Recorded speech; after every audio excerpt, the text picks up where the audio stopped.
जय गुरुदेव, जय महाकाली। आप सभी साधकों का जय महाकाली ज्योतिष केंद्र के आपके अपने चैनल पर स्वागत है। दो मुखी रुद्राक्ष अर्धनारीश्वर स्वरूप एक विशिष्ट रुद्राक्ष जिसको धारण करने से तांत्रिक प्रवृत्तियों पर अंकुश लगता है, मन की शांति मिलती है, आध्यात्मिक उन्नति मिलती है और जो लोग कुंडली जागरण प्रक्रिया में लंबे समय से लगे हैं उनके लिए बड़ा उत्तम होता है। पारिवारिक समन्वय बनाता है, पति पत्नी के बीच कोई गड़बड़ हो उसको ठीक करता है, विवाद हो उसको ठीक करने में मदद करता है। सप्तम का स्वामी कुंडली में जब खराब होता है तब भी गौरी शंकर रुद्राक्ष या दो मुखी रुद्राक्ष धारण करने के लिए कहा जाता है, दोनों में से कोई भी एक रुद्राक्ष है। तो इस प्रकार इस रुद्राक्ष को प्रेम संबंधों में दिक्कत आ रही है तो उनको ठीक करने के लिए भी धारण किया जाता है। लेकिन दो चीज़ों को समझना बहुत जरूरी है। पहली बात, जिस रुद्राक्ष को हम धारण कर रहे हैं वो चैतन्य रुद्राक्ष होना चाहिए, यानी विधिवत उसकी पूजा, उसकी चैतन्यता की गई हो, अघोर मंत्रों से उसको सिद्ध किया गया हो।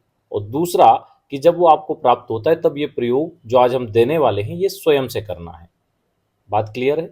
चैतन्य रुद्राक्ष मिला हो हमें और फिर घर पे हम इसकी ये प्रयोग करें जिससे कि यह पूर्ण रूप से हमसे जुड़ जाए और उसके पूरे लाभ हमें प्राप्त हो। किसी चीज़ को हमने लिया है, उस पर हमने अपना अर्थ या धन खर्च किया है और उसका पूरा लाभ अगर नहीं मिलता तो फिर मन थोड़ा सा खिन्न होता है। उसमें कई बार चूक हमारी होती, कई बार सामने वालों की होती, तो इसलिए उसको थोड़ा सा कर लेना चाहिए। पूजा पाठ अगर सही तरीके से आप कर लोगे तो उसका पूरा लाभ लोगे और फिर आपको अपने सनातन पर गर्व होगा कि जो चीज़ें बताई गई हो वास्तव में बहुत तरीके से काम करती है।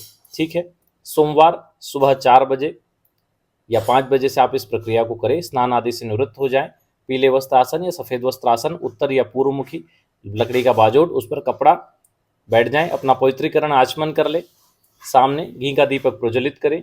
दीपक की बाती अपनी ओर हो, अगर सीधा खड़ा दीपक लगाया तो कोई बात नहीं। सामने एक प्लेट में थोड़े से पुष्प, उसके ऊपर दो मुखी रुद्राक्ष और उस चैतन्य रुद्राक्ष माला साइड में स्थापित करें। अपना पवित्रीकरण आचमन करने के बाद दीपक प्रज्वलित करें, फिर दीपक का भी पूजन करें।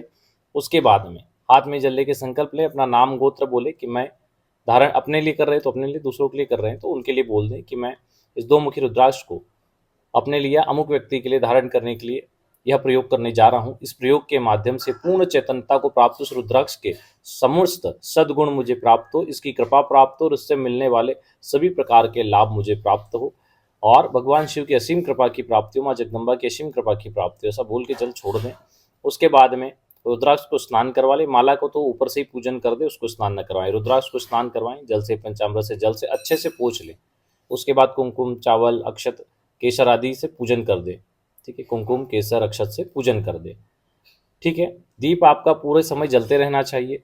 भगवान शिव का ध्यान करें, गुरुदेव का ध्यान करें, सर्वप्रथम गणेश जी का ध्यान करें, गुरुदेव का ध्यान करें, शिव जी का ध्यान करें और फिर इस प्रयोग को शुरू करें।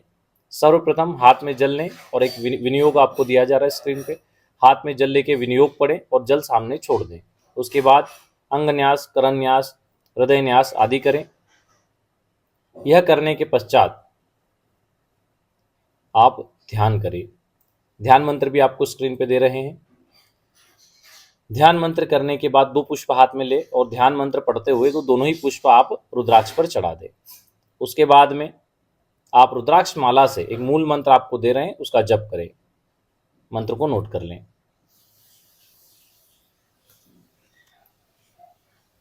ओम श्रीम ह्रीम शिम व्रीम ओम।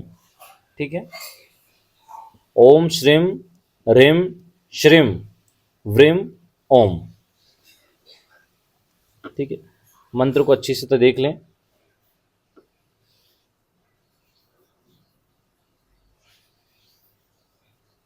अगर हमारे उच्चारण में कोई त्रुटि भी हुई हो तो जो लिखा हुआ है उसको अच्छे से देख लें। वैसे हम प्रयास करते हैं कि कोई त्रुटि ना हो।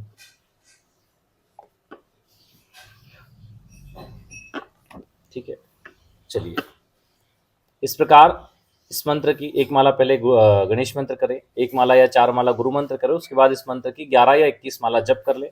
उसके बाद भगवान से हाथ जोड़ के क्षमा प्रार्थना करें कि इस पूजन विधान में, इस मंत्र जप में मन क्रम वचन से कोई भूल हुई हो तो भगवान क्षमा करें और आपकी शरण में सदैव हमें रखे। ऐसा बोलकर हाथ में जल लें और कहें कि हमने जो मंत्र जप किया है हम भगवान शिव को समर्पित करते हैं, बोल के छोड़ दें। फिर आसन के नीचे जल छोड़े, अपनी दोनों मध्यमा नमका उंगली से आंखों को लगाएं उस जल को और 4 बार मस्तक को लगाकर बोलें शक्राय वशट। इस प्रकार आपका पूजन पूर्ण होता है। अच्छा, एक चीज और ध्यान रखें, बहुत से लोग पूजन में जब आसन लगाते हैं तो उसको पैर से इधर उधर करते हैं, ऐसे नहीं करना, हमेशा आसन को हाथ से रखो और प्रणाम करके बैठो, आसन का भी पूजन किया जाता है। ठीक है, इस प्रकार यदि आप धारण करोगे तो उसके पूरे लाभ ले पाओगे। चलिए, आज के लिए इतना ही। जो लोग अपना कुंडली विश्लेषण या ऑरा स्कैनिंग करवाना चाहते हैं, नीचे नंबर दिया गया है, उस पर व्हाट्सएप कर सकते हैं। बातचीत का समय दिन में 12 से 4। जय गुरुदेव, जय महाकाली।